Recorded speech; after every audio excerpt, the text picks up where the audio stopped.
So I'm going to make the transition. Are you ready to go? There's nothing. I'm ready to transition. I'm not going the to jump next to scene. the new page, and you've got some inappropriate content there. Hello and welcome back to Dodge, Parry and Roll, your fortnightly Australian independent video game and existential crisis show. I got it in one hit. I am your host, Joshua LaRosa, joined by... He's looking quite buff today. T-shirt's... Buff. Yeah. The T-shirt's hugging your skin. Oh, really? In a good way. It's feeling more pudge than buff. No. Vinnie Candela. Vinnie, how are you? I'm good, man. I'm good. Actually, I'm a little tired, but that's it. We roll with it. But yeah, how you doing? I'm good. I'm in a constant state of tiredness. I was just telling Vinny before the show that my son Nathan decided to wake up at... It was 12:30. He woke up Monday morning, and after an hour of back and forth between Naomi and I to try to get him to bed, he ended up in our room, and then continued to not sleep till about 3 o'clock. And then up at that point, I decided to hit the couch because I was just explaining pregnancy pillow, pregnant woman, and child, and trying to fit me in that bed. It just wasn't gonna happen. So I slept on the couch. Should have got a king. Should have got a king. Very much should have got a king. I don't think I'll never live that down, because that was a decision. We were in a fork in a road, right? We got to the point where we had the mattress from this was my old mattress that was in my old bed that we had at our first house, which can only fit a queen size room bed. And we got to that fork in the road saying, like, we're in this new house now, it's much bigger. We either A, use the mattress we got and just buy a bed frame to save some money, or B, scrap it and buy everything new. We get a king. And get a king. And I was pushing for the king. And I got sold a lie, Vinny. I got sold that we're small people. We don't need a king-size bed. Didn't think about the children, did we? Oh, man. No, but wait till you get a potential second one in the bed with you. Then you definitely need a king. I'm going to go sleep in the shed. Let me tell you. This Your favorite. Yeah. This is... All right, let's get into the outdoor segment. Let me tell you how much I am just totally distracted with my backyard. I went out there because today was actually hot here in Melbourne, Australia. And I was like, oh shit, the dog's water. I need to refill the water. I noticed it was quite low when I was looking out through the window. So I went out, I watered my herbs, and then I started trimming the herbs. And then I watered my plants. I picked out a few weeds. Did you water the dog? Yeah, watered the dog. And then I went back in. And then I completely forgot about it. And then I don't know, something happened where I'm like, oh my God, I didn't fill up the dog bowl. That was literally the reason why I went outside. Yeah, you need to water the dog. Yeah, I think You didn't. I get very much distracted. Like, It's becoming a bit more of a joke. Like, in every way. Like, I'll go for a walk, and then I'm leaving the house, and as I'm leaving at the front, I'll stop and pull out weeds. I'll check... I just start doing things to the point where it starts interfering with the thing I set out to do. Yeah, okay. And I don't know if there's something wrong with me. What that is? I don't know what spectrum I'm on, but something's just different. Yeah. Yeah. Have you developed one of the big three? Do you have I think so. The OCD, autism, ADHD? You got one of those? Yeah. Sprinkle a little bit of depression in there sometimes, a bit of anxiety.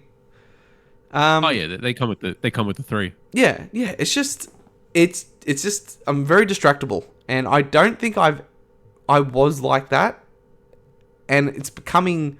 I think it's the OCD that's driving it. It's like, oh, I like having a nice lawn, so I'll focus on things, and I'll be outside doing one thing, but then all of a sudden I'm like... Then I pull the lawnmower out. Naomi hates when I do that, where it's like, I'll go out to do something. She's like, what are you doing? Why is the lawnmower out? I'm like, it could use a trim.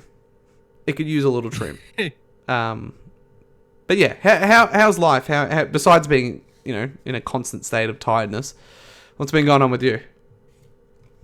Oh, well, family Christmas lights. So they're officially all done. We got our nice big Christmas tree delivered on the weekend. Mm-hmm. So that was great. A lot of decorating. So my girlfriend's first Christmas lights experience. Ah, So, yes. and it was an experience. Yeah. Did she help? Yeah, she did help. Ah. you know, it's free labor. You gotta take advantage of it. You can take advantage. Yeah. Get up that ladder. Yeah. She's afraid of heights, but I was up that ladder. I was on the roof. Yeah. And it was. No, I needed to. Me and my brother-in-law were on the roof, and I was trying my hardest to get my dad to not come on the roof. Yeah. Yeah, I was like, no, it's fine. We'll do it. Yeah. To be fair, it took a lot longer with just me and my brother-in-law doing it because my dad actually knows what needs to be done on the roof. Yeah. He's just you guys are just up there going, holy shit, this is high up. We're just like, what do we do again? We gotta wire stuff, and he's an electrician. He should know. It was alright. But yeah, did that, some family stuff. Yeah, you look very tanned. The face is looking very tanned. Yeah, that's sunburn. Oh, and I broke my nose. Did I tell you? Oh no, you missed that in the chat. What happened there? Yeah. Basketball again? Of course. You need to stop. You need to just give it up, Vinny. I don't want to give it up. I know but the signs are there. Yeah, it's the signals, Jerry. That's a season 1, episode 1 reference to Seinfeld, by the way. God damn, that is a throwback and a half. Oh yeah, that is, dare I say, a 36-year reference. 1989. 25. Yeah, was it 35, 36? Yeah, 35, 36 years. Jesus, that is an old reference. Not even the Zoomers would know that. The Gen Alphas aren't going to know that. No. With their skibbities and their 6-7s. What do they know? What do they know? They know nothing. Yeah. How did this happen? Yeah, tell me. Okay, yeah. So basketball, play 2 games on Wednesday night. Play a men's game and a mixed game. The elbows are going to get thrown in the men's game. I was going up for a rebound. One guy was a little bit taller than me. He also went up for the rebound, and when he came down, he kind of like grabbed the ball and he like pushed pulled it towards his body as fast as he could, and like turned and just bang. Yeah. Right there, just right in the schnoz. Did you drop? Oh god, it hurts so much. I just immediately grabbed my nose and just like walked off. Yeah. Like said nothing. Just got up and walked. Just hobbled off, and I'm just like, fuck. And I just walked off, and then the blood starts coming. It was a gusher. Yeah. It was a good time, but 20 minutes. I was off the court for about 20, 25 minutes, and then I just stuffed toilet paper on my nose. Wow. And I went back on. I didn't realize it was broken then. Yeah. And then the next day, all the bruising happened, and I was like, yeah, something's not right. And then it hurt to touch. I'm like, yeah, it's not good. Still hurts to touch. It's a little bit wonky. Yeah. Like a little bit to the side.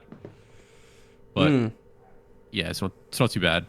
But the dumbest thing of this place. So this place where I play basketball, it's a basketball stadium. You think that would have first aid things? If I said that a paper towel would exist at a basketball stadium, would you think yes? Oh yeah, in the bathrooms, in the kitchen area, someone somewhere has a paper towel. Yes. Yeah. What about a tissue? Yeah, of course. Yeah. A place that has a paper towel has a tissue. There has never been a place in the world where a tissue's existed where the paper towel wasn't in the vicinity. Okay. Yeah. Yeah. Okay. What about an ice pack? Yeah. I mean, if there's a fridge and a freezer, there's an ice pack, right? Okay. Yep. Cool. The place I played basketball did not have tissues, did not have paper towels, didn't have an ice pack. No hoops either. Just yeah. Apparently, we're literally just throwing bricks at like walls and calling it basketball. Yeah. So I went to the toilet because they had toilet paper, and I just shoved some toilet paper on my nose. I'm like, nice. Like someone asked, I'm like, I said, do you have tissues or a paper towel? They're like, no. I'm just like, I was like, what? I just wasn't expecting that answer. I was like, imagine me holding my nose, blood tripling down. I'm like, what? What? I'm like, yeah, no, we're really low budget facility. I'm like, you don't have tissues. Low budget facility. Yeah. That's why you just don't play sports, Vinny. Yeah. So, no more basketball till the end of the year, till my nose heals. For the men's game, I can still play mixed. Mixed is not as aggressive. Yeah. But But yeah, that's my life. A lot of hindrances, a little bit of injury, a little bit of sunburn because I got sunburn on the weekend. Yeah. Yeah, but it's been good. Oh, I'm glad to hear it. I'm freshly shaven. I have to acknowledge it because I feel like I'm watching myself on the camera. I'm like, this is not me. This is not right. I'm due for a haircut. I'm a bit scrubby. I make the commitment here that I don't. It's the tiredness, right? The lack of sleep, the hair's overgrown, and the fresh shaven face. I'm just not a big fan of the 3 combo. So Yeah. trying to fix this hair. My hair's gotten way too long. I said at this point, remember that it's the delicate, like, you got X amount of weeks to Christmas. Christmas parties, functions are all starting to happen. You got to time the haircut. Yeah. So I'm doing it now, which means I'll be just set for one more haircut before the Christmas New Year's break. So what's your haircut like? What's your lapse of haircuts? How many weeks we talking? If I'm really like on track, it's every 4 to 5 weeks. Yeah. This is probably me pushing it to maybe 6.5 to get the timing right. Yep. Yeah. What about you? All right. Yep. Look, I used to be an every 4 to 5 weeks kind of guy, and then lately, look, honestly, I've kind of just let myself go a little bit with the haircut. So it's been about. I'm in a relationship now. 9, it doesn't matter. 10. I think I went like 10 weeks without a haircut, and it was no Afrojack. It's this. Yeah. It's like. Yeah, it's not that bad though. No, it's not that bad now, but like imagine it being like close to here. Yeah. But just constantly slick back. I have a skin fade, right? And look how you can't. Yeah, so do I. I normally have a skin fade. Yeah, like it's just wild. I don't know. Yeah, I haven't had it since I left for Japan. But anyway, we're a video game podcast and existential crisis show. We've covered the existential crisis part. Well, yeah, I've actually got a little warmer upper. I heard this question asked on a Xbox podcast that I happened to be listening to. I'm like, it's an interesting question. Very American, but interesting. And the question was, you're aware of Mount Rushmore, right? With the 4 presidents etched in stone. And the question was, if you had to pick a video game character to be on Mount Rushmore, so the 4 spots, who would they be? And the basis of the question is that each president that was on the stone represented something. And those things were a tribute to birth, tribute to growth, a tribute to development, and a tribute to preservation. So take that in any way, shape, or form, but a game to represent birth, growth, development, and preservation. Interesting topic, right? Yeah, a game to represent... I'll go first because I've had time to think about it, so I don't want to just throw you straight into the deep end. So again, Mario's up there for some. Yeah, birth, growth, development, and preservation. So my thinking was for birth, I would jump to, and I did take the literal meaning, right? I'm not going to put like asteroids or something. I put Super Mario Brothers. Pac-Man would be another good choice. So what a game that I see is kind of representing the birth of the video game boom. I think an argument could be made for like Pac-Man, definitely, or Donkey Kong, like the original Donkey Kong. But I just think Super Mario Brothers like represents the birth of modern video games. And you think about like what the game taught the player, like moving from left to right, jumping on the enemies, jumping over pits, like how to move a character in a space.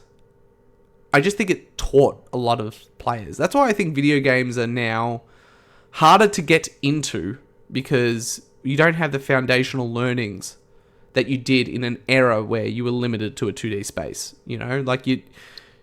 Yeah, I think Super Mario Brothers for me just represents like a birth. So I would have like Mario on there, definitely. Yeah, of course.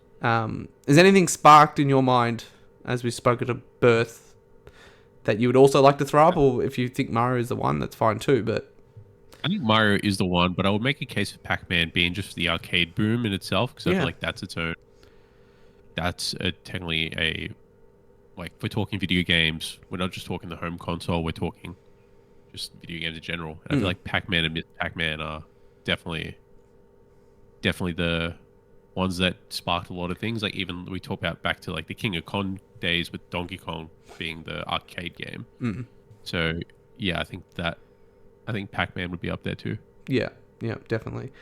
Growth is an interesting one. When I started to think about like what character represents growth, I landed on Solid Snake and the Metal Gear Solid game for PlayStation 1. Because for me, I see it as the growth of what would become the story-driven first single-player action game that really defined generations, right? Like, we don't get them as often these days, but they're still the foundational game. Like, you look at, we're going to talk about the Game Awards a little bit later, like, you still see very prominent third-person action games that are story-driven, really driving the industry forward.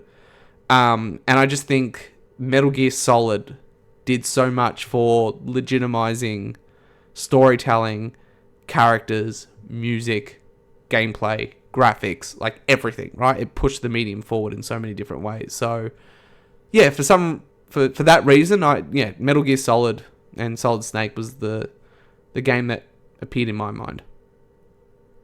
What about you? So when I go from growth, I immediately think of like, when I think of growth, I think of evolution. Mm-hmm. So at that point, I'm thinking of character development and also growth of the different games that character has appeared in, and that immediately takes me to Link. Yeah. So that's mine. I think Link going from a 2D top-down to a 3D open world from Tears of the Kingdom, like that is the growth in itself, going from like little side-scrollers and the first 3D open world from Nintendo 64. Like we're getting I would perceive as growth as evolution, and then we're getting almost every single iteration of and you said it's got that too. It's got character development, it's got like really hardcore storytelling, it's got no voice acting. Oh, it's got a little bit of voice acting. It's got a little bit of voice acting, yeah. But the storytelling's in like, it's kind of like Dark Souls where the storytelling's in the text. Yeah, in the world, and at the same time, but the music being very iconic as well. Mm-hmm. Yeah, so I don't want it to be an all Nintendo thing, but the founding father, they always say like the grandfather is Nintendo. So yeah, I'll try and avoid Nintendo from here showing out. your colors a little bit. Your true colors. Hey, you chose Mario. That is true. true. That is true. True. Yeah. So we're one for one for Nintendo. For those who care. Development. This one was an interesting one.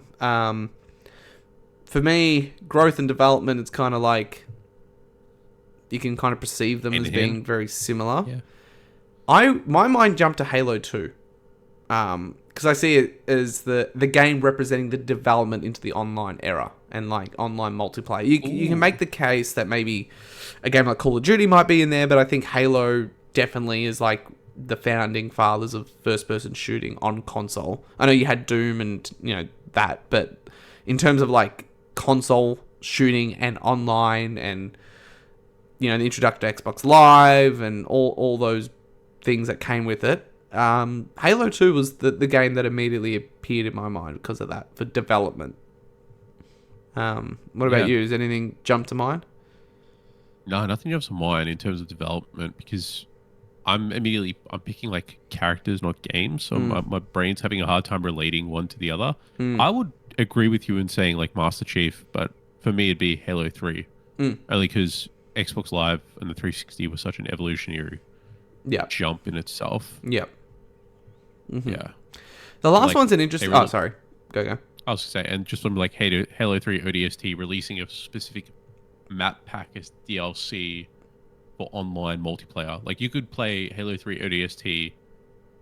You could play Halo 3 multiplayer with just the ODST game and not even have Halo 3. So that was like... They really like pushed the online multiplayer in that sense.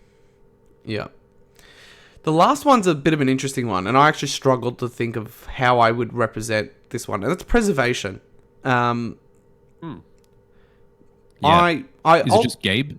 Yeah. From Steam? Yeah. I ultimately landed on a game like The Last of Us. I don't know if I'm exactly happy with that selection, but my thought process there was, again, the growth of Metal Gear Solid, there's a direct correlation to the preservation of that style of game in terms of single player story driven in The Last of Us, and it's kind of the preservation of that that style of game. And it's something that, you know, when you preserve something, you're typically trying to protect it from aging and dissipating and disappearing. And we are seeing a shrinking in a single player, third person action story driven game, right? Budgets are getting higher, businesses are taking less risks on games, and the money's in live service and blah, blah, blah, blah, blah. So I kind of see Last of Us representing that. I mean, you could easily swap that out for Uncharted or Bioshock. I even think actually Bioshock would be a better pick here. For It's like just a big daddy for a big for preservation. In fact, I think I will go Bioshock for that reason. But I think that's kind of the encasing I'm thinking of. I mean, you can take it in a whole bunch of different ways. You could see preservation be like a game like Fortnite or Minecraft or something like that, where it's like kind of this preserved world that continues to exist. But yeah, for me, I still went back to single player and that concept. So yeah, I guess you could put Nathan Drake on there, or Big Daddy, or Joel, or Ellie, or whatever. But yeah, that's where my mind went to. But what about you? Anything that kind of jumps to mind when you hear preservation and how that might represent video games? I think of World of Warcraft. I think people preserve, like when it comes all the way back to the game itself has been around for, what are we talking about, like 20 years almost. Still this very similar formula at the point where they hit even a WoW Classic got officially released. People were making their own private servers at the time. Not sure if they still are, but that has a huge game preservation kind of fan base. Yeah. And that's where I think game preservation comes to mind, would be just, and that formula hasn't changed. Like that World of Warcraft is World of Warcraft. It hasn't changed since that Make Love Not Warcraft episode of South Park. Yeah. You know what I mean? Yeah, definitely. It's just always existed in that way, shape, or form. Exactly. All right, I'm going to change things up a little bit here. We're recording this on a Tuesday. We typically record on Mondays, with our episodes going live every second Thursday here on YouTube. Dodge, Parry Roll. Make sure you like, comment, and subscribe. We missed recording yesterday. It was my fault. I just want to spend a few minutes talking about not pre-builds. What would the word be? Flat pack furniture. So Nathan's transitioning out of his go. I love building flat pack furniture. I could have had this. Yeah. Anyway, go on, carry on. So Nathan's transitioning out of his cot. So we ordered a whole bunch of different things for his new room, which includes a new bed, new chest of drawers, a whole bunch of different things. We found this nice set of chest of drawers. For some reason, the Hampton kind of white look is not so much as big as it was in like 2020. So we struggled to find white furniture. Everything's like black. I don't know if you can hear my dogs barking. I can. You can. I'll deal with that in just a sec. And in fact, I'll do that now. Do you mind just taking the floor? Talk to us for 2 seconds about your building experience. Okay. So it's funny he talks about Hamptons, because I'm big. My bed is actually very much a Hampton style bed from IKEA. I agree. I do like white furniture, although now I'm finding it a bit dated, because I do think it's quite hard to find in this day and era, because everyone's going back to, I think, a more 70s style with a bit of pop and color. But with IKEA, with flat pack furniture, I nail that shit, man. Like I do a as soon as I open the box, first thing I do is inventory. I go, do I have 4 of this screws? I follow the instructions. I go, 4 of this. Do I have 6 of this? Do I have 8 of this? Do I have 12 of this? Yeah. What am I doing? Organize everything. Done. That's like the first 20 minutes is organizing all my parts and pieces. Then, you know what I do? What do you do? Tell me. I follow the instructions. That's where you know what? That's the step that I miss. The thing gets built. Yeah. That's, I think, the part where I failed. So we got this chest of drawers, which is a really nice, solid chest of drawers, and the reason why we found it so cheap through Temple and Webster, I believe the website was because you have to build it yourself. This thing came, we've ordered furniture from them, and I'm like, great, it's in one big box. It means it's built. I just need to put the legs on. This thing came in 2 separate flat pack boxes, and I'm like, we're in trouble. And I opened this thing up, and let me tell you, it was like 1,000 pieces. Like, this thing took 4 hours between myself and my father-in-law. Not because we screwed it up, not because we didn't read the instructions. It just took that long. It was... Damn. You have to build every drawer. And this thing's got 1, 2, Yeah. 3, 4, 5, 6, 6 drawers. So you build all 6. You put the rails on all 6, plus build the frame. And this thing's a solid piece. So it's not like a flimsy drawers Like where MDF. it's... This thing's solid. So it required a lot of like small pieces just constantly like clicking in together for it to work. And, I mean, this is the end result. You can't see it, so that's great. But it was a nice nice chest of drawers. I'll edit it and put it on the screen. Yeah, just have a blurry picture. It came out well, but it took 4 hours. And, I mean, it's fine. We didn't screw anything up. We didn't miss an instruction. We did have one thing where we used the wrong screw at one point, but that aside, it just took forever. I would pay someone to do this, is what I'm trying to say. So maybe Vinny, So you gotta get your hands dirty, man. I like a challenge. It's high stakes Lego. That's exactly what Temple Web Flat Pack Furniture is, just Lego for adults. Yes, you don't want to. But it's different when you have a wife standing over your shoulder who makes comments like, "You never read the instructions. You always put the wrong screws in. No." And then I'm starting to get like nervous because I'm like, I don't want to screw this up to prove her wrong, obviously.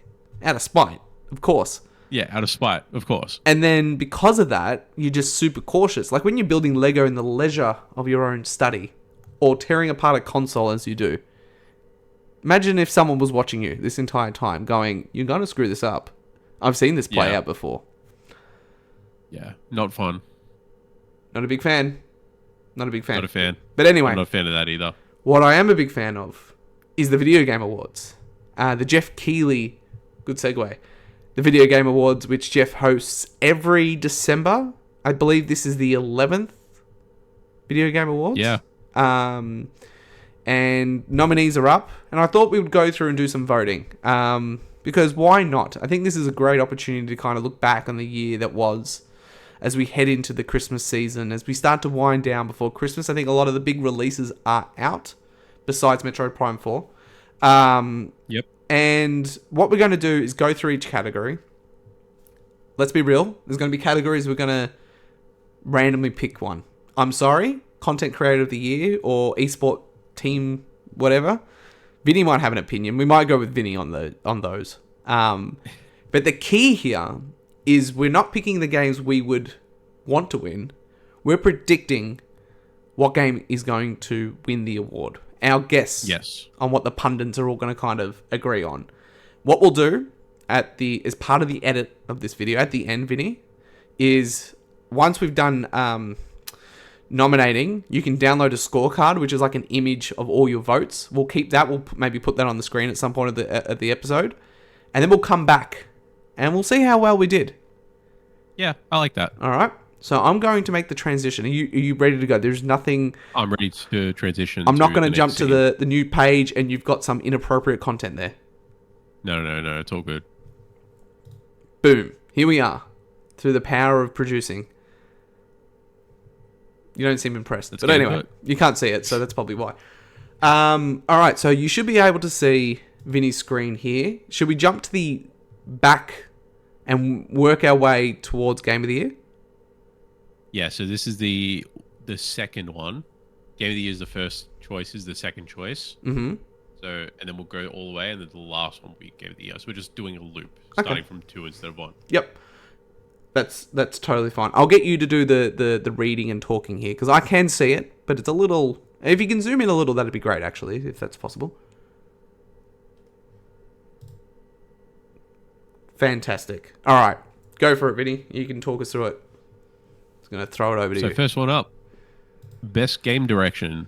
Awarded for outstanding creative vision and innovation in game direction and design. So Claire Obscure, Expedition 33, Death Stranding 2 on Beach, Ghosts of Yote, Hades 2, and Split Fiction. So if I'm thinking creative vision and innovation in game direction and design, I think there's only 2 that I would actually shortlist, and they are Claire Obscure and Death Stranding. Yeah, I agree. I see this as always like, what's second place? What isn't game of the year that could have been game of the year? I mean, that's not the way. Maybe that's some of the way that people vote. So the way that I believe the voting system works is like IGN and whoever's on this panel would like fill in nominees, but can see all the different nominations and different categories. So I can kind of see a world where it's like, you know, this game is game of the year, but this game perhaps is a very close second that also meets the criteria of game direction.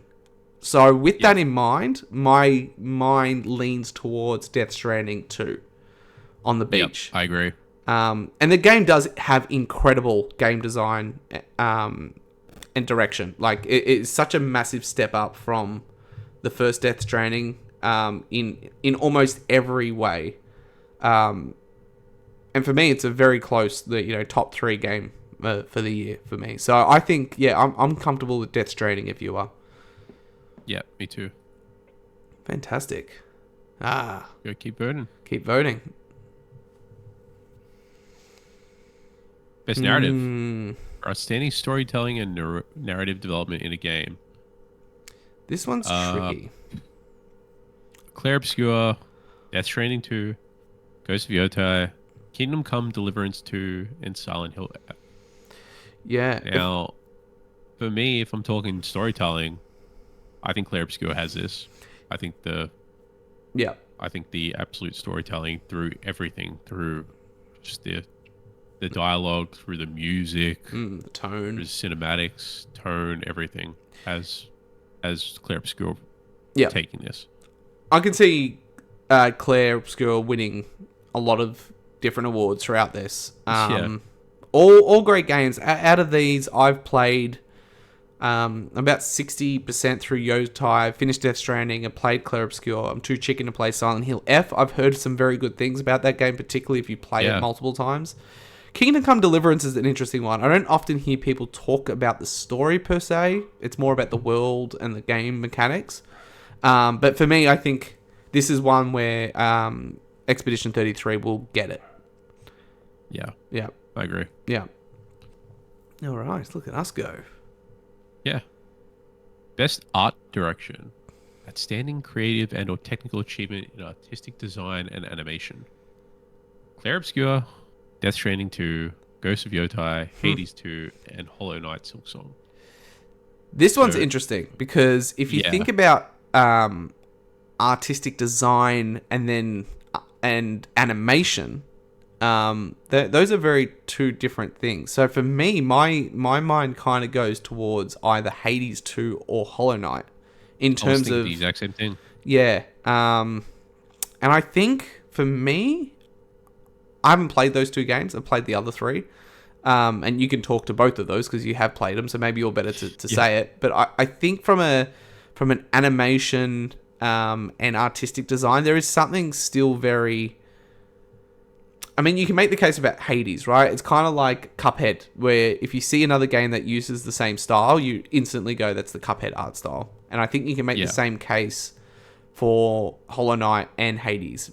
But I feel like Hollow Knight's the one that had the most kind of excitement behind it. Not to say that that really means it's got the best art direction, but I can kind of see Hollow Knight getting it. Yeah, I agree. I think Hollow Knight would have this over Hades. Don't get me wrong, Supergiant, love your work. Like I've also played, Claire Obscure, Death Stranding, Ghost of Yotei, Hades, Hollow Knight. These are all fantastic games themselves. That's why they're nominated. But I do think even people really appreciated the little homages that Hollow Knight had in Silksong. Like Alucard's cape, like the turning, like just the little art directions and the artistic style of that. The world I thought was actually quite like pretty for something that looks so dull. Yeah. I need to get around to playing it. Yeah, you really should.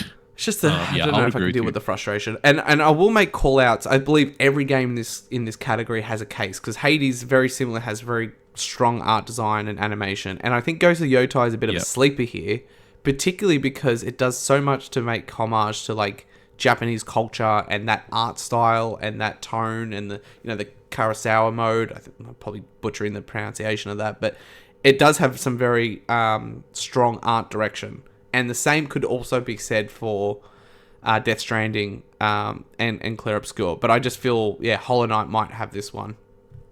Yeah. Let's give it to Hollow Knight. Give it to Hollow. And it's an Australian team. Yeah. Best score and music. Outstanding music, inclusive of score, original song, or licensed soundtrack. Hollow Knight, Hades 2, Clair Obscur, Ghost of Yotai, and Death Stranding. For me, so I think you have to give it to Expedition 33. That soundtrack is incredible. I think so too. Yeah. Just the crescendo, just when it hits. Like this, from the boss battles alone. Oh, like, yeah. Not even so. Yeah. It's definitely that. I will give a shout out to Death Stranding too. Songs like Into the Wilder and a few others I've got on my Spotify. I think they're great tracks. And Death Stranding is uses a lot of licensed music. That's part of the charm of Kojima's games. But again, not playing Hollow Knight or Hades, I'll take your lead on it. But for me, Expedition 33 is permanently added to my Spotify list. So yeah, and I love the Hades 2 soundtrack. Don't get me wrong, but this is on another level. Yeah, and the guy was found on a forum. Incredible. All right. I mean, I think you will see a bit of a sweep from Expedition 33. Yeah. Oof. Best audio design. Recognizing the best in-game audio and sound design. Battlefield 6, Clair Obscur, Death Stranding 2, Ghost of Yotai, and Silent Hill F. Now, this is where it gets interesting, because audio design and sound design, not the same as soundtrack. And so when it comes to being this is where I feel like shooter games have a bit of an edge when it comes to sound design and in-game audio. Yeah. That and horror games. So I think Battlefield or Silent Hill F are the ones standing out here. Yeah. For Purely just the fact that aura, just to immersion. Yeah. You can hear the gunshots, you can hear players, or if you're Silent Hill's case, you can hear the enemy. I've heard amazing things about Battlefield 6 audio design. I think it might have it, to be honest. If not, Silent Hill F is calling me though. Yeah, I'm happy to leave up to a vote. I my heart is telling me Silent Hill F is going to get it though.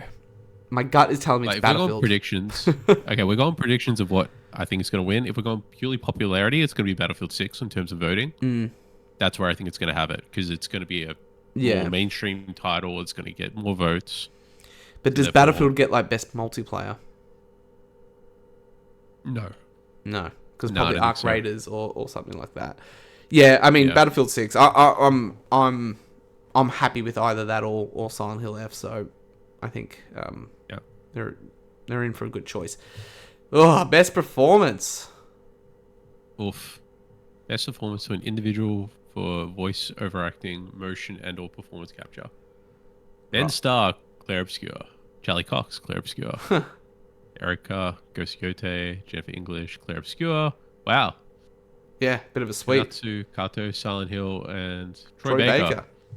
Your boy, Indiana Jones. Yeah, so Indiana Jones missed the cutoff last year, so it's actually eligible this year for Game of the Year and other such awards.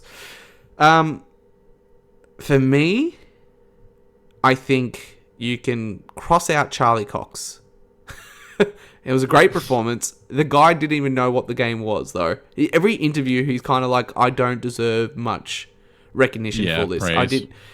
I mean, he did lend his voice. He didn't do the motion capture. I don't believe Ben Starr or Jennifer English did either.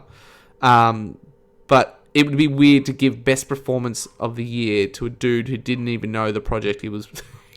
What does that kind of say about the industry? In saying that, Troy Baker did an amazing job as Indiana Jones. He's Harrison Ford kind of impression, I guess you can call it, or performance, was like amazing, right? To the point where you had Harrison Ford at the Game Awards or at one of Jeff's shows alongside Troy Baker, talking about the game. So I could I can see Troy Baker getting his flowers here for Indiana, but I also think Ben Starr really deserves it as Verso, particularly because he didn't win the award for best performance in Final Fantasy 16. So I think Verso and Ben Starr deserves it here. I can also see Mayel or Jennifer English getting it too, though. What about you? Yeah. Oh yeah, I was gonna either Ben Starr or Jennifer English, just because like the emotion in that game is very, very raw. Yeah, if I can say it. I reckon Ben. But that ending where he's like, let me go. Yeah, Joshua. That was my Clive impression. Excellent. Love it. 10 out of 10. 10 out of 10. All right. Now here comes a little bit of a game we don't really category I'm not too familiar with. Innovation in accessibility. It's recognizing software and or hardware that is pushing the medium forward by adding features, technology, and content to help games be played and enjoyed by an even wider audience. Well worded. Yeah, it's a well worded category. Assassin's Creed Shadows, Atomfall, Doom the Dark Ages, EA Sports, and South of Midnight. South of Midnight. Interesting. For me, from my understanding around accessibility, I would think that there are two games that stand out here that I believe had really innovative... Assassin's Creed had... Really Assassin's Creed, Shadows, and Doom the Dark Ages. I don't know much beyond that. I guess the fact that we both said Assassin's Creed, I think I'm pretty confident, or comfortable, I should say, to put my vote there. Yeah, me too. Beautiful. Look at us go. Yeah. Games for impact. Thought-provoking game with a pro-social meaning or message. Consume me. Yes, cool, that one. Despolette. Just put an Italian accent on it. Yeah, that's it. Lost Records, Bloom and Rage, South of Midnight, and Wonder Stop. I haven't played any of these games. Me neither. What looks the cutest? What looks the best? what for a thought-provoking game with a pro-social meaning or message? I really don't know these games besides maybe South of Midnight. So South of Midnight. Is that going to take it? Yeah. Done. Not super confident. My category. In that. Yeah. Best ongoing.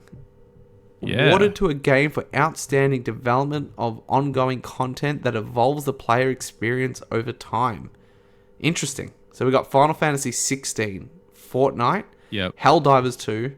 I just took over reading this for some reason. Marvel Rivals, and No Man's Sky. See, I feel like No Man's Sky has its time in the sun with the content creation. Yeah, let's stop. You won enough. It already received that high. Yeah. I think Helldivers 2 should get this. Okay. I just feel like it's a good story. You know what I mean? It launched on PlayStation, became the biggest selling IP in PlayStation's history in terms of speed to market and sales. Made its way to Xbox, kind of representing Sony's first foray in launching what was once an exclusive second-party game on a rival platform. It had its ups and downs because they had the whole PSN thing on Steam, and that really frustrated a lot of people, and then they kind of fixed that. Then there was that big expansion. I can kind of see it go to Marvel Rivals. I've heard some very good things about some of the stuff that's gone on there. But then, I mean, games like Fortnite are bigger than ever. So I think this can really go... If it's talking about involving the player experience, I think you got to go... I think Helldivers might get it. I think that the Halo ODST kind of stuff that they did when they launched the game on Xbox, I think that might be enough to kind of get this game in a lot of people's minds and eyes because it's got Halo stuff in it. And it might just tip the vote towards Helldivers. Yeah, but Fortnite had Power Rangers. That is true. That is Yeah, true. no, I'll go with Helldivers. Yeah.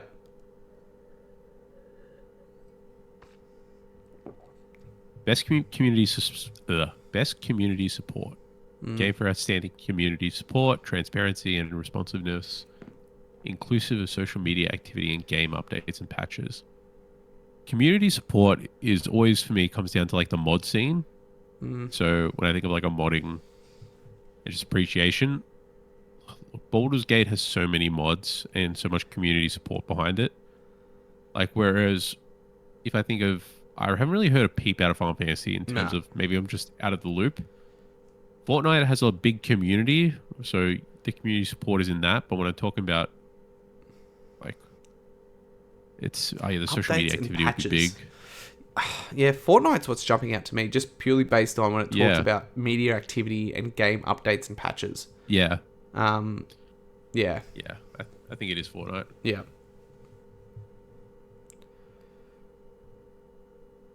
What's next? This one, Best this is where it indie- starts getting... Yeah. Best independent game and technical achievement in a game outside of traditional publisher system. Oof. Absalom, Yeah. Ball Pit, Blueprints, Clair Obscur, Hades, and Hollow Knight. It's crazy that Clair Obscur is on here, man.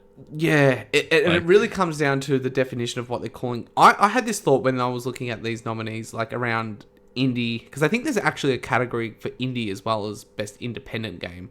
Why don't we just have a category that is... Because indie... Indie, in the literal sense, is basically a game being self-published. So a game like Alan Wake would be an indie game. Hitman, right? Yeah. Developed and published by IO, is an indie game because they're developing and publishing it. But it's not what we mean when we talk indie game, right? We think small scale, low budget. Why don't we have a category that is kind of like... I don't know what you would call it. I mean, there's much smarter people, but like... best retro inspired game. And it isn't to say it's a game that is like a Mario, like a game like Ball Pit, for instance, or Blueprints would fit into that. But it's like, it's a game that is made that utilizes the themes and or design techniques of a retro game, right? Whether that be pixel art, whether that be early 3D graphics, obviously upscale, like a game like Blueprints, for instance.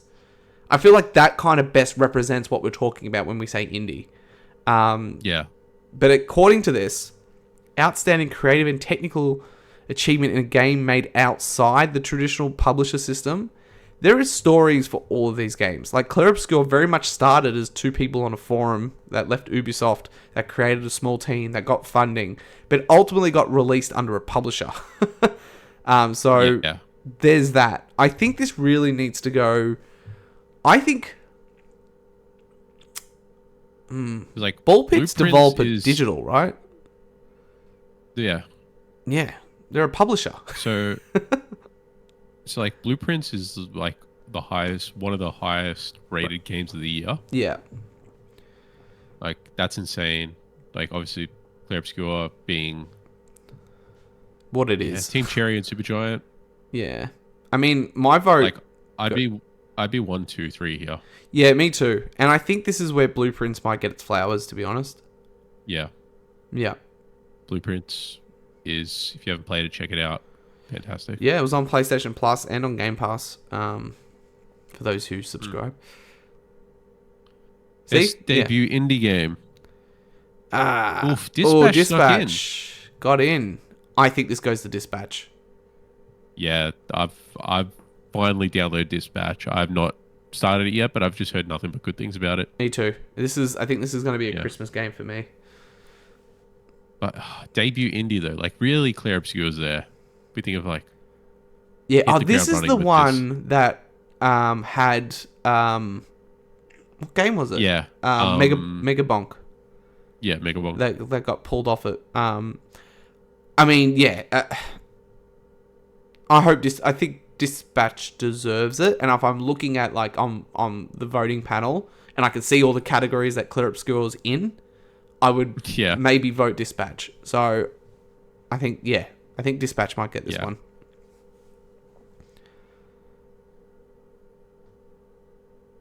Best mobile game. All right, couldn't really care less. We got Destiny Rising, Persona, Sonic Rumble, Uma Musume, Pretty Debbie, Yep. and Wuthering Waves. My quick thoughts here. Destiny Rising. All right. I've actually heard it in most instances more fun and compelling than Destiny is right now. So. Oh, really? Yep. Damn. Yep. All right. Best VR and AR game. Alien Rogue Incursion, Arcane Age, Ghost Town, Marvel's Deadpool VR, The Midnight Walk. I've not heard of anything besides Alien. I haven't heard of anything but Marvel and The Midnight Walk. Midnight Walk was it was shown off in a lot of PlayStation State of Plays. It was playable in VR and not. It's kind of like claymation style game. I think Midnight Walk might get this one. Okay. Yeah. Best action game. For the best game in the action genre, focused primarily on combat. Battlefield 6, Doom: The Dark Ages, Hades 2, Ninja Gaiden 4, Shinobi Art of Vengeance. I like this. Maybe we do this where it's like we'll alternate reading them because I can see it now. Primarily focused on combat. Yeah. Oh. See what I think of that. I think of maybe it's Ninja Gaiden, or look. To be honest, Hades has got like the combat in Hades is very, very strong. Yeah, I've played a bit of Shinobi. Ninja Gaiden 4. I've played and finished Shinobi. I don't think Doom will get it. I think there was mixed kind of feelings on this latest Doom. Battlefield, yes, but I don't think of it really as an action game. This is where it gets interesting. I think Hades might get it. I think Ninja Gaiden 4 is like the purest sense of what it is. But in terms of like, I think Hades has missed out on a lot of different categories. And I can kind of just see it winning this one. Yeah, I think Hades will have it. Yeah, I'm happy to go Hades here. Be interesting to see how close we get it. All right, you're up. Best action adventure. For the best action adventure game combining combat with the traversal of puzzle solving. Death Stranding 2, Ghost of Yotai, Hollow Knight Silksong, Indiana Jones and the Great Circle, or Split Fiction. Ooh, very compelling. I've played 4 of the 5.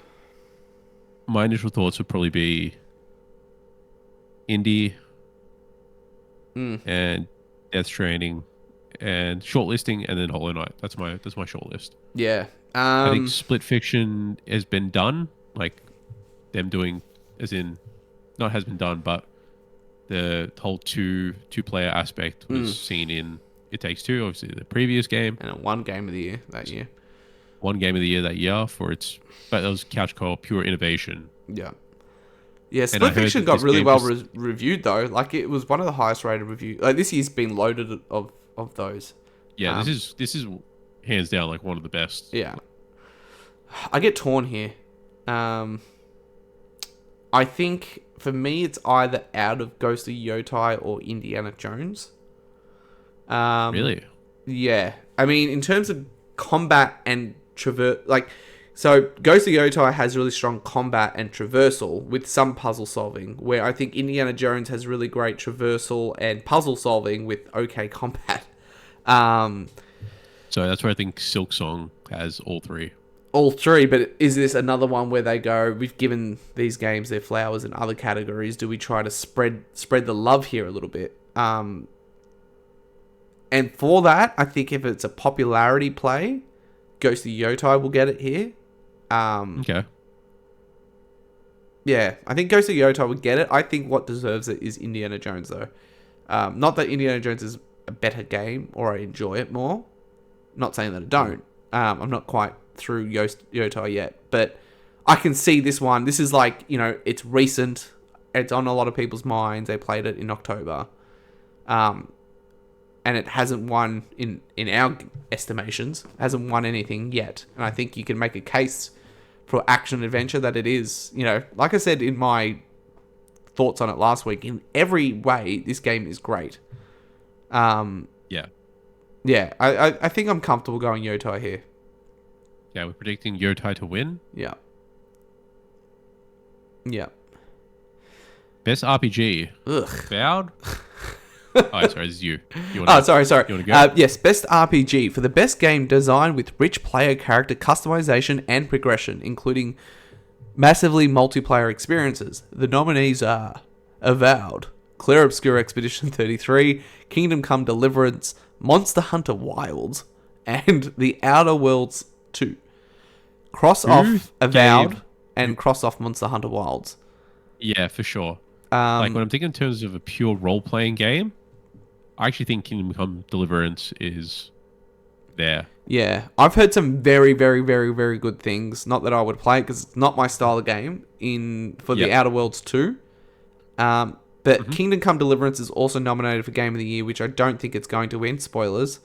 And I think it deserves it. I mean, as much as Outer Wilds is great, it's developed by Obsidian, which is known for making great RPGs, right? Where is it Warhorse? That's the studio, yeah. I'm squinting. Warhorse, who's done Kingdom Come Deliverance, is a much smaller, unknown team. In comparison to like an Obsidian, and I think they've done an excellent job. The people who play Kingdom Come absolutely adore it. So I think, I mean, Clear Obscure could win it because technically I don't see Expedition as an RPG though. I don't see it as a role-playing game. Yeah, that's the thing. It's like the customization, it's got RPG elements, massively multiplayer experiences. That's where I think it's the Kingdom Come Deliverance 2. Yeah, I'm happy to go there. I think it's out of that or Outer Worlds. Yeah. Best fighting. All right. For the best game design, primarily around head-to-head combat, we got 2XKO, Capcom Fighting Collection, Fatal Fury, Mortal Kombat Legacy Collection, and Virtual Fighter. Scraping the bottom of the barrel. Collection of Mortal Kombat games. I have no idea. So I think. Well, here's the thing. Like, I'm gonna rule out collections. So, like, I'm gonna rule out Capcom Fighting Collection and Mortal Kombat Legacy Collection. Yeah. Because it's been done. Clearly. Yeah. I've heard Fatal Fury is quite good, and it's kind of like a return to form for that series.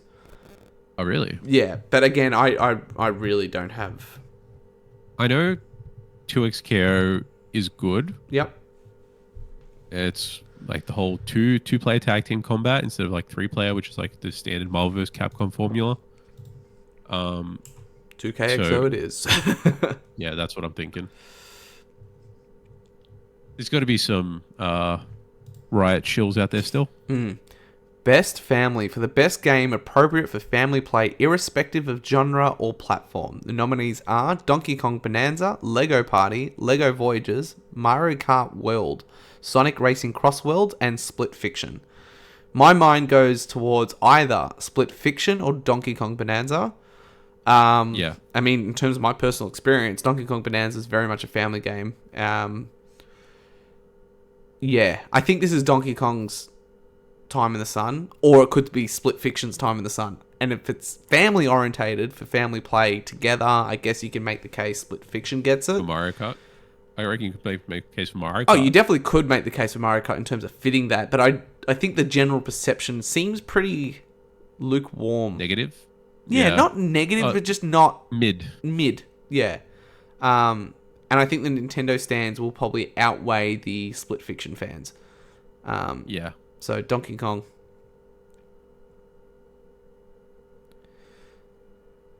Best sim and strategy game. Best game focused on real-time and turbo-based simulation or strategy, gameplay, irrespective of platform. I think I know. Final Fantasy Tactics, Jurassic World Evolution 3. Of course. Civ 7, Tempest Rising, The Alters, and 2 Point Museum. The Alters. Oh, really? Yeah. This game is in a lot of people's Game of the Year list, and the fact that it didn't appear in a lot of categories, I think this is the spot it would win it, but it's probably the less known of compared to Civ. I don't think Tactics deserves it. I mean, there's a game from like the 90s. I think the Alters is ultimately what's going to win it here. Okay. That's just my opinion. I mean, if you want to go Civ, No, let's go for it. We're picking what's going to win. Best sports and or is it my turn or your turn? I've lost track now. Yeah, it's your turn. Best sports/racing for the best traditional and non-traditional sports and racing game. The nominees are EA Sports FC 26, F1 25, Mario Kart World, Rematch, and Sonic Racing Cross Worlds. I've heard good things from Rematch, but it isn't as quite as like big as a Sifu or other games developed by Slow Clap. Mario Kart World is probably naturally going to get a bump here, but I can see maybe Sonic getting it because I think Sonic was it's very well received. But then again, the Nintendo weight. Yeah, I think Mario Kart might get it here. Yeah, I feel like it's going to hit a category. Yeah. Best multiplayer. For outstanding online multiplayer, gameplay and design, including co-op and massively multiplayer experiences, irrespective of game genre or platform. Arc Raiders, Battlefield 6, Elden Ring Night Rain, Peak, and Split Fiction. It has to be Arc Raiders. That is like the game right now. Yeah, I think it's the recency bias of hype of Arc Raiders will just get it. It will get it. Which means Battlefield 6, in our eyes, and Split Fiction, which are two very well-received games, hasn't won anything yet. So something to keep in mind. Best Adaptation. Recognizing outstanding creative work that faithfully and authentically adapts a video game to another entertainment medium. The nominees are Minecraft the Movie, Devil May Cry, Splinter Cell, Death Watch, The Last of Us Season 2, and Until Dawn. Okay, alright, well no one clearly watched Twisted Metal, which apparently is very good. I have watched Devil May Cry, I have watched The Last of Us. I refuse to watch Minecraft. I think Minecraft will win for the memes. Yeah. Like, everyone like rocking up in suits to go watch the Minecraft movie. Yeah, You know what I mean? Chicken like song. Yeah. Yeah. Chicken jockey, all that stuff. It's hard because of the game pundits. Like, what are they? Well, then again, they're probably going to be the harshest on like The Last of Us, right? Because season 2 in particular skewed away a little bit. Yeah, I'm happy to go Minecraft. Yeah. That being said, Devil May Cry season 2 comes out soon, I think. Yep. Yeah, actually keen for this. Still haven't watched season 2 of this. No. But yeah. Twisted Metal should be on here because I think that's like Peacock's biggest show. Most anticipated. Peacock. Yeah, most anticipated game. Oh no, sorry, it's your turn. Yeah, most anticipated game, recognizing an announced game that is demonstrably illustrated potential to push the gaming medium forward. Cool. 007 First Light, Grand Theft Auto. Yeah. Grand Theft Auto 6, Marvel's Wolverine, Resident Evil Requiem, and The Witcher 4. Okay, so The Witcher's like 10 years away. So, and then it's Grand Theft Auto. Yeah, and it's Grand Theft Auto. That is the $2 billion question. Yeah. I think Wolverine would have been close. Content Creator of the Year. For a streamer or content creator who's made an important and positive impact on the community in 2025. K-Drill? K-Drill, yep. Kai Cenat. Kai Cenat. What? Moist Critical. Oh, it's very small text here, right? Sakura Miko and the Burnt Peanut. I have not heard of any of these people. You haven't heard of Critical? No. You know Penguin Zero? Did you ever watch his YouTube? No. Wow. No. All right. So my vote is going to be K-Drill. He's a League of Legends. Go for it. Yeah. League of Legends content creator who actually formed his own League of Legends team and then went into the like almost like the tier 2 scene, and then his team ended up winning because he coached them. So it's like former pro gone to former analyst to content creator to coach. Yeah, he's done it all. Yeah, I think he's actually quite a positive impact on the. I don't watch any of these things. Best, I'll do this one. Best esports game. For the game that has delivered the best overall esports experience, players inclusive of tournaments, community support, and content updates, irrespective of genre or platform. Counter-Strike 2, Dota 2, League of Legends, Mobile Legends Bang Bang, and Valorant. Whatever that is. I feel like League of Legends wins it every year, and I'm actually going to vote it again. Yeah.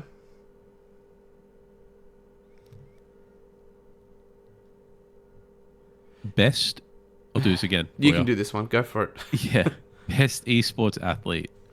Esports athletes judged to be the most outstanding for performance and Do we have to call these people conduct in athletes? 2025, irrespective of game. Brock, Chovy, Forsaken, Kakeru, Menard, and Zewu. All right, I only know Chovy, and I only know Zewu. For Counter-Strike and then League of Legends. If I'm saying what's going to actually be popular, I think CS2 might actually win it. Only because I think the Game Awards are more Western. There's not really much East voters. So I'm talking about like globally, which takes out like the League of Legends aspect. And I think a lot of Westerners watch CS2. That's my vote. Any queries, concerns, thoughts? No. Okay. Oh my god, there's more of these categories. Keep going. All right. Best esports team. Recognizing a specific esports team. Judge for most outstanding for performance and conduct. Gen G, NRG, Team Falcon, Team Liquid PH, and Team Vitality. I don't really see who's holding a trophy. They all are. All right. Go Team Falco. Is it Team Falco or Team Falcons? Team Falcons. Team Falcons. Because I thought it said Falco. And I thought Dota 2. that'd be funny. Players' choice. Oh, this is not open. All right, so back to categories and into Game of the Year. I can read this one. I know these ones. Game of the Year, recognizing a game that delivers the absolute best experience across all creative and technical fields. The nominees are Clear Obscure Expedition 33, Sandfall Interactive, Death Stranding 2, On the Beach, Kojima Productions, Donkey Kong Bonanza, Nintendo, Hades 2, Supergiant Games, Hollow Knight Silksong, Team Cherry, and Kingdom Come Deliverance, Warhorse Studios. Strong year. Before we give our thoughts on what you think will win it, and not to say what your personal would be, because we'll probably do that at a later date, is there anything that you think is missing from this year that you would want nominated that isn't for Game of the Year? Or are you happy with what's here? Or do you at least think what's here is fair? I think what's here is fair. Yeah. I think what's here is fair. Is there anything on the list that you thought would be on it that isn't? I'm just bringing up the games I played. I will admit there are two games missing from Game of, like, the nominees in general across all categories. I thought Mafia: The Old Country deserved a bit of love. I also think Digimon Story should have probably been nominated for some of the even family or RPGs. I really don't think Avowed. I have not heard anything but the game's okay from most people. And where is the cutoff for nominations? Because like December for nominations are given. Oh, okay, so it is December. Yeah, that's why Indiana Jones wasn't nominated last time. I also think Trails in the Sky should have been nominated for RPG. And I also think Hell is Us. Actually, there's a few games. Hell is Us is one I haven't played, but I heard was a exceptional kind of new, not a new style of game, but interesting take on open world kind of puzzle, Souls-like-esque quality game. Yeah, and First Berserker Kazan from Action Game, I think was missing. So across all categories, I'm not saying these games should be nominated for Game of the Year, but I think in terms of like it gets tricky because like Hell is Us, I believe the studio's made smaller games before, but this is like their first AAA experience. But again, I think Berserker Kazan, Mafia, Shinobi wasn't on. No, Shinobi was, but Ninja Gaiden Ragebound wasn't on any of the lists. Hell is Us, Mafia, and Digimon and Trails, I think, are missing from some category somewhere. But these are very, personal picks. But I mean, why is Monster Hunter Wilds nominated for Best RPG? Yeah, true. But anyway, that's probably a discussion for another day. But in terms of Game of the Year, in terms of the categories here, in terms of what we think will win, I think this is pretty short and sweet. This is the year for Expedition 33. It's a story that, when you think of a game that represents the year, it was the breakaway success from a studio.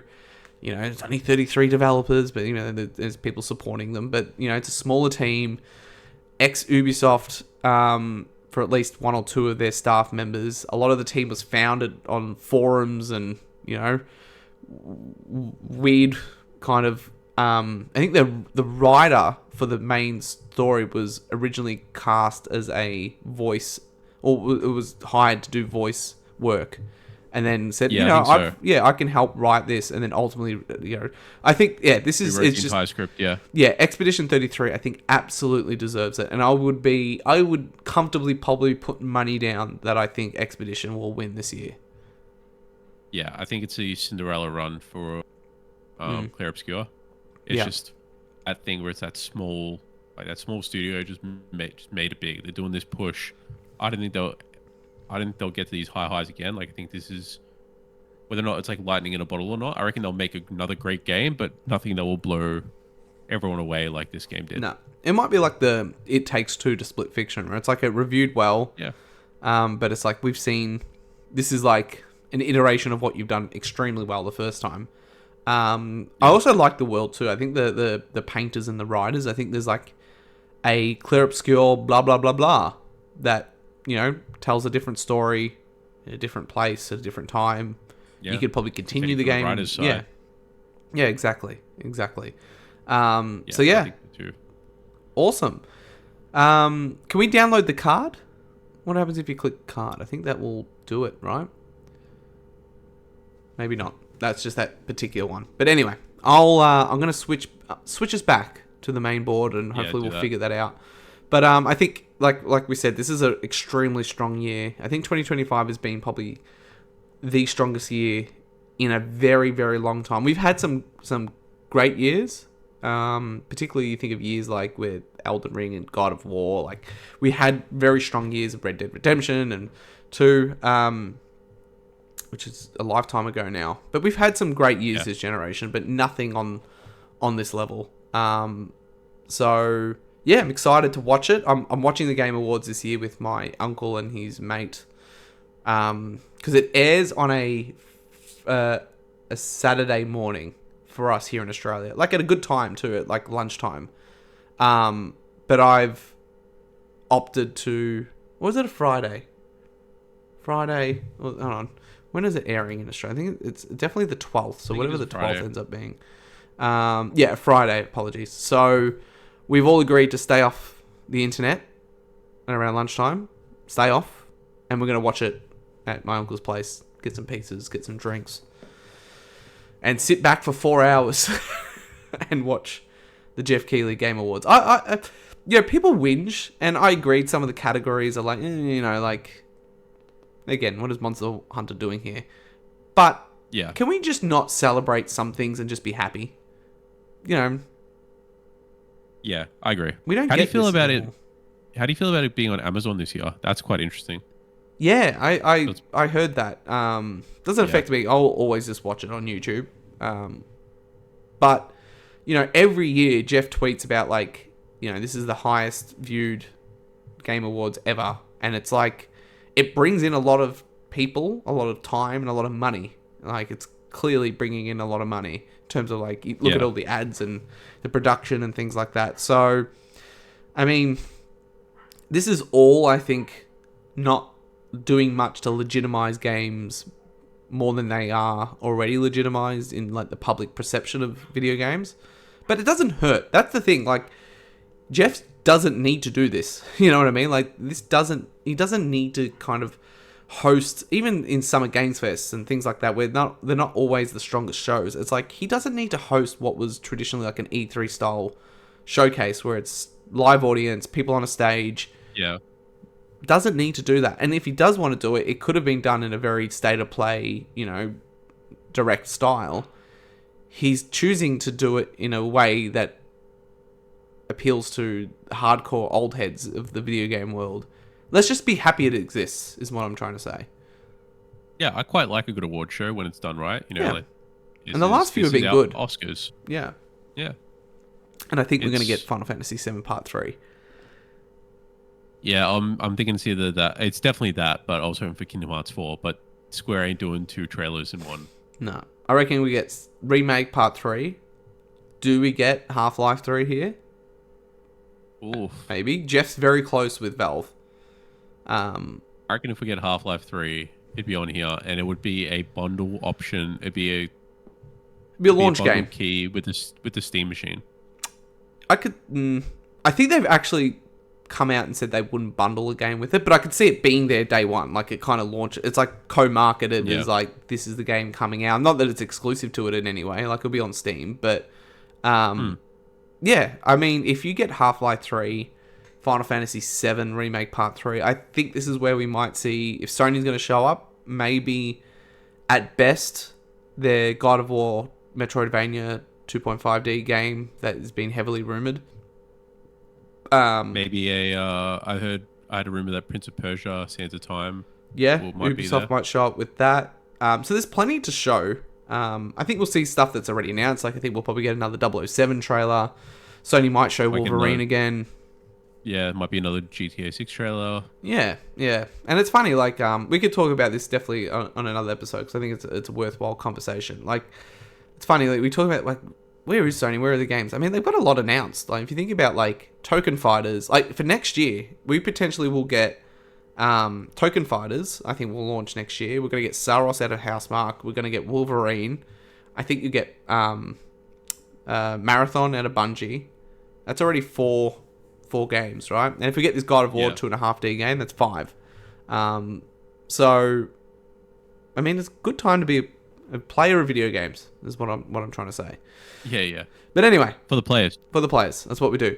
That one's for you out there. But thank you for joining this lovely evening that has been Dodge, Parry Roll, where we have covered the Jeff Keighley Video Game Awards. I've been your host, Joshua Villarosa, joined as always by my dear friend Vinnie Chens.